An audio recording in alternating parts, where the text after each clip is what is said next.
Nós estamos na série Êxodo, então estamos falando aqui sobre esses.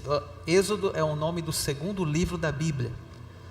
O primeiro livro da Bíblia chama Gênesis e o segundo livro da Bíblia chama Êxodo. Então as pregações que estamos fazendo agora é sobre esse livro da Bíblia, Êxodo, que significa saída.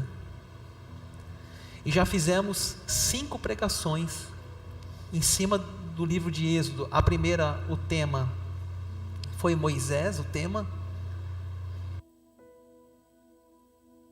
A segunda, as pragas. A terceira pregação, o Mar Vermelho. A quarta, deserto. Quinta, conselho de Jetro. E hoje, Monte Sinai. Vamos ver hoje quando o povo chega até esse monte, chamado de Monte Sinai. O que aconteceu ali nesse monte e as nossas aplicações para hoje. Tá dando o microfone um pouquinho, irmão Jorge. Vamos começar, vamos fazer como a gente sempre faz, vamos explicando o texto e depois a gente aplica o texto no final. O que esse texto bíblico tem a ver com a nossa vida hoje? Êxodo 19:1. Já lemos no início, no 3º mês, depois da saída dos filhos de Israel da terra do Egito. Olha aí, eles saíram da terra do Egito, né? Êxodo, saída. No primeiro dia desse mês, eles chegaram ao deserto do Sinai. Tendo partido de Refidim, vieram ao deserto do Sinai, no qual acamparam. Ali Israel acampou em frente ao monte. Então, eu coloquei o título ali, 3 meses no deserto. Aqui, eles estavam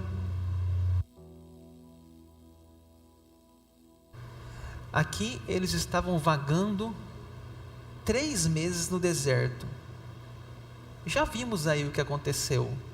O Mar Vermelho se abriu, o maná veio do céu, a água amarga virou doce. Foram várias experiências no deserto, mas agora eles chegam diante do Monte Sinai. E eles fazem um acampamento ali naquele monte. E é nesse monte que Deus vai dar os 10 mandamentos. Você deve ter ouvido já falar dos 10 mandamentos. Vai ser agora que eles vão receber, direto de Deus, os 10 mandamentos. Como que é o Monte Sinai hoje? Hoje, o Monte Sinai é um centro de visitação. Talvez tenha alguém aqui que já foi lá. Se você faz uma viagem à Terra Santa, está no roteiro o Monte Sinai. Diariamente caravanas chegam naquele lugar. E as pessoas sobem a pé ou também a camelo. O carro não sobe. Você tem a opção de você subir a pé lá, ou você subir montado num camelo. Aí fica o critério da saúde de cada pessoa. Se a pessoa não tem saúde, porque é uma caminhada de 2h30 até o topo do monte. 2h30 a pé. Então nem todos têm essa saúde para subir a pé. Alguns vão a camelo por causa da sua saúde física. E ali, quando você chega naquele topo daquele monte, as pessoas estão orando, as pessoas estão fazendo vigília, as pessoas estão com violão, cantando, louvando. Ali tem um grupo de brasileiros, ali tem um grupo de americanos, ali tem um grupo de japoneses. E assim aquele lugar virou um centro de peregrinação de judeus, de cristãos, muçulmanos também, para eles é um lugar especial lá. Então, quem sabe um dia você vai ter a oportunidade de fazer uma visita à Terra Santa e conhecer esse local, né, tão emblemático, onde ali Deus deu a Moisés os 10 mandamentos.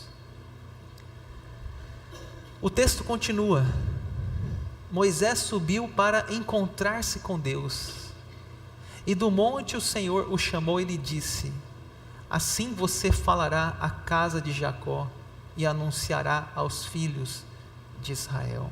Olha que bonito que o texto diz. Moisés subiu por um motivo. Qual que era o motivo?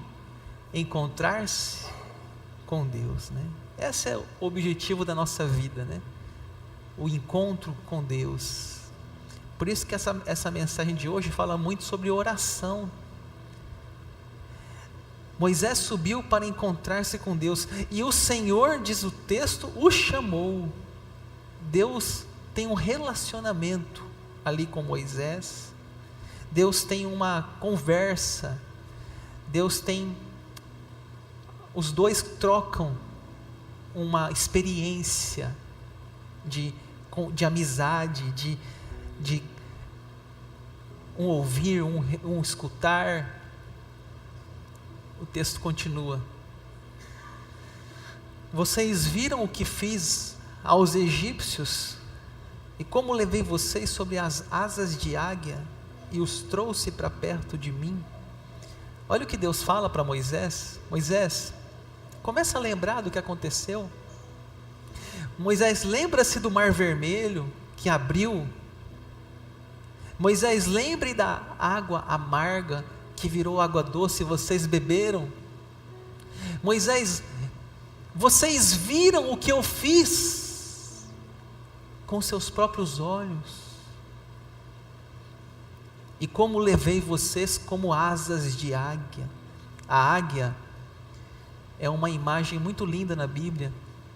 A águia é um animal, um pássaro. A águia, ela tem força, tem velocidade. A águia é um símbolo de proteção. Deus levou eles como sobre asas de águia, e o texto encerra dizendo: e os trouxe para perto de mim. Deus quer o que? Proximidade. Deus quer relacionamento com esse povo. O verso 5: agora pois, se ouvirem atentamente a minha voz e guardarem a minha aliança, vocês serão a minha propriedade peculiar dentre todos os povos. Deus tem uma condição aqui. Deus tem uma condição. Eles têm que ouvir atentamente a voz de Deus. Não é simplesmente entrar no ouvido e sair em outro ouvido, mas é ouvir atentamente, é ouvir com o coração, é ouvir e obedecer. E vocês guardarem a minha aliança. Aliança é um símbolo de um anel hoje, né? Está aqui na minha mão esquerda, talvez muitos aqui usam também. O que é aliança? É um compromisso que a gente faz com alguém. Deus tem uma aliança, Deus tem um compromisso com o seu povo, e quer que o seu povo tenha compromisso com Ele, fidelidade. Vocês serão a minha propriedade peculiar. Deus está dizendo que Israel seria um povo especial, porque foi Israel que nos deu Jesus Cristo, nosso Salvador. Israel que veio da sua descendência, Jesus Cristo. O texto continua, o verso 6: vocês serão para mim um reino de sacerdotes e uma nação santa. São estas palavras que você falará aos filhos de Israel. Olha o que ele fala, pessoal, que vocês serão um reino de sacerdotes. Não é só um sacerdote não, mas todos serão sacerdotes, e vocês serão uma nação santa. 1 Pedro 2,9 cita esse mesmo tema, possivelmente baseado em Êxodo.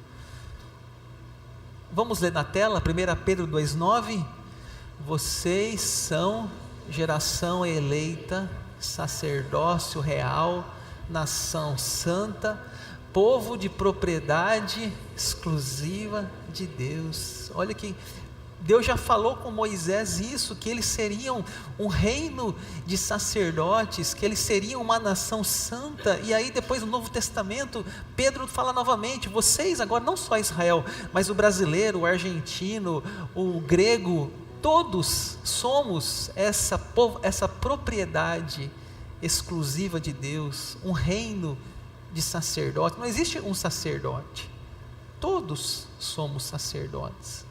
Todos podemos falar com Deus, todos podemos ter acesso a Deus, não só o sacerdote Arão, é o reino de sacerdotes.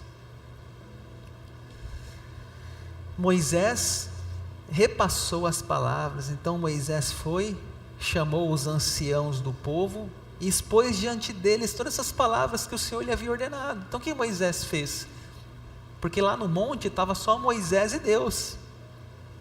Aí ele chama os líderes e falam para os líderes o que Deus falou, que Deus levou eles como uma águia, que Deus tinha como uma propriedade peculiar, que Deus queria uma aliança. Deus passou, e aí todas as pessoas ficaram sabendo através dessa estrutura de liderança, né? Líderes de 500, líderes de 100, líderes de 50, é o conselho de Jetro. A resposta do povo: então o povo respondeu a uma só voz: tudo o que o Senhor falou, faremos. E Moisés relatou ao Senhor as palavras do povo. Então, qual foi a resposta das pessoas? Tudo o que o Senhor falou, faremos. Nós queremos essa aliança com Deus. É como se tivesse assim, sabe, num casamento, né? Eu já fiz vários casamentos, e às vezes você vê essa frase: fulano, você aceita fulana como sua digníssima esposa? Sim. Ciclano, eu não faço esse tipo de fala, mas eu já vi até em filmes. Ciclano, você aceita a sua esposa? Sim. É isso que está acontecendo aqui. Israel, você aceita Deus? Você aceita entrar nessa aliança com Deus, Israel? E o povo disse: sim, nós queremos essa aliança com Deus, essa fidelidade, esse relacionamento com Deus. Se compara a um casamento, né? Uma das ilustrações da Bíblia sobre a igreja é uma noiva. A igreja é a noiva e Deus é o esposo, né? E há esse casamento, essa união íntima, essa uma só carne, essa fidelidade, esse compromisso entre um e outro. E Deus continua: se preparem. E o Senhor disse a Moisés: vá ao povo e consagre-o no dia de hoje e amanhã, que eles lavem as suas roupas e estejam prontos para o terceiro dia, porque no terceiro dia o Senhor, à vista de todo o povo, descerá sobre o monte Sinai. Aí aconteceu uma coisa aqui, que Deus ia descer e o povo iria ver a sua glória. Mas antes disso, precisava de uma preparação. Qual é a preparação? 3 dias de preparação. Nesses 3 dias, eles tinham que se consagrar, e aí eles tinham que lavar as suas roupas. Lavar roupa, pessoal, não é só uma questão, para eles, o símbolo é uma questão não é só uma questão de higiene externa, mas é uma pureza ritual. Eles estão se preparando, eles estão no deserto, eles estão sujos, eles têm que se preparar, eles têm que se limpar, eles têm que estar preparados para o terceiro dia. É interessante o terceiro dia, né? Como o terceiro dia é um número na Bíblia importante, porque inclusive hoje, o domingo da ressurreição é o terceiro dia, sexta, sábado e domingo.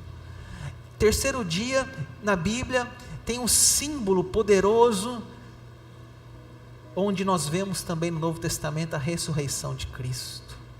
Se preparem o coração. No terceiro dia Deus vai descer, a glória dele, a majestade será vista. Marque ao redor do monte limites para o povo, dizendo: tomem cuidado para não subir ao monte, nem tocar a sua extremidade, todo aquele que tocar o monte será morto. Vai acontecer algo, vai acontecer uma teofania. Coloque os limites. Não é uma bagunça, não é uma desordem. Quem tocar será morto. É para vocês assistirem de longe. A glória vai descer, é para o povo observar. Só Moisés tem acesso, o resto vai observar. Não é um local comum, é um local que Deus está presente. A temor, a tremor, a santidade de Deus. Respeitem, não atravessem a linha. A gente hoje às vezes perde um pouco do respeito à santidade de Deus. A manifestação da glória de Deus. Já estou encerrando. Ao amanhecer do terceiro dia, último tópico aqui. Ao amanhecer do terceiro dia, houve trovões e relâmpagos. Uma espessa nuvem cobriu o monte. Ouviu-se um forte som de trombeta, de maneira que o povo que estava no arraial tremeu de medo. Chegou o dia. Chegou o terceiro dia. Houve trovões, houve relâmpagos. Uma nuvem tomou o monte. As pessoas que viram aquilo ficaram assustadas e não atravessaram o limite. Deus estava ali, a glória de Deus se manifestou ali. Deus mostrou o seu poder, a sua força. Aplicações práticas. Primeira aplicação prática: a grandiosidade de Deus. Hoje nós muitas vezes perdemos um pouco o respeito com as coisas de Deus. Vivemos numa época onde um ladrão ele faz um assalto e ele sai correndo da polícia e pula cerca e sai rolando na ribanceira, e ele chega lá embaixo e ele fala assim: graças a Deus a polícia não me pegou.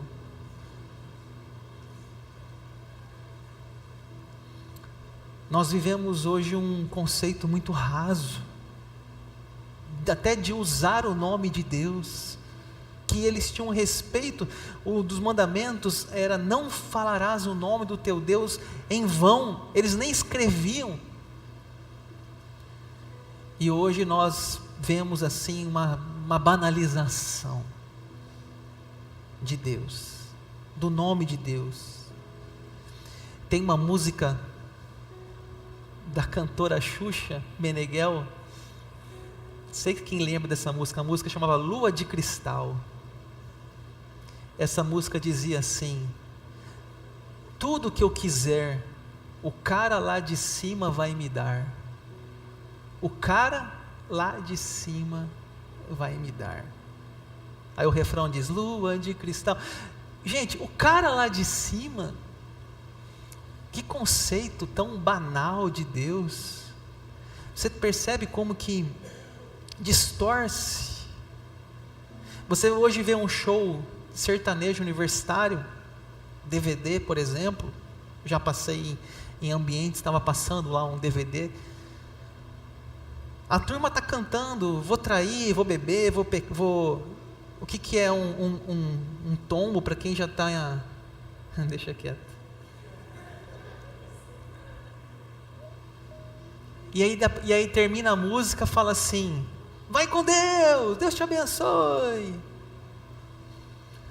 Acabou de falar de traição, de adultério, dizendo que pode trair, que quem já está traindo, que é um arranhão, você já está traindo, e falando tanta coisa assim, que banalizando a Bíblia, e quando termina fala: Deus te abençoe fulano, vai com Deus. Cara, mistura-se o santo, o profano. Êxodo 19, nós vemos um Deus santo, um Deus que diz: não atrapassem a linha, cuidado com a minha santidade. E esse temor de Deus nos faz viver uma vida santa também, uma vida respeitosa. Esse temor de Deus nos faz viver uma vida mais pura, porque a gente sabe que há um Deus vivo, há um Deus que tem regras, um Deus que tem ordem, um Deus que ama, mas que esse amor não é um amor banalizado, é um amor justo, puro. Olha essa frase aqui, ó. Uma visão rasa de Deus leva uma vida rasa. Uma visão rasa de Deus leva uma vida rasa. Então, se a sua visão de Deus é o cara lá de cima, sua visão de Deus é o ladrão que rouba e fala graças a Deus, você vai viver uma vida rasa, porque lhe falta o temor, lhe falta a santidade de Deus. Deus é justiça, Deus é juízo, Deus é fogo consumidor, Ele não aceita qualquer coisa. Isso nos faz a levar uma vida mais pura, mais correta, porque por mais que ninguém vê, mas Deus vê tudo, e Ele sabe de tudo. E não é só aqui na igreja, no templo, é lá fora, na vida.